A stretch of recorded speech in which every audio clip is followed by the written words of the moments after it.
সুকুমার রায়। ভয় পেও না, ভয় পেও না, তোমায় আমি মারবো না। সত্যি বলছি, কুস্তি করে তোমার সঙ্গে পারবো না। মনটা আমার বড্ড নরম, হাড়ে আমার রাগ জমে। তোমায় আমি চিবিয়ে খাবো এমন আমার সাধ্য নেই। মাথায় আমার শিং দেখে ভাই ভয় পেয়েছ কতই না।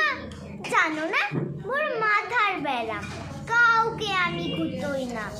এসো এসো গর্তে এসো, বাস করে যাও 4টি দিন। আদর করে শিখে তুলে রাখবো তোমায় রাত্রি। হাতে আমার মুগুর আছে, তাই কি তাই থাকবে না? মুগুর আমার হালকা, এমন মারলে তোমায় লাগবে না। অভয় দিচ্ছি, শুনছো না যে? ধরবো নাকি ঠ্যাং দুটা? বসলে তোমার মুন্ডু চেপে, বুঝবে তখন কাণ্ডটা। আমি আছি, গিন্নি আছেন, আছেন আমার 9 ছেলে। সবাই মিলে কামড়ে দেব মিথ্যে এমন ভয় পেলে। নমস্কার।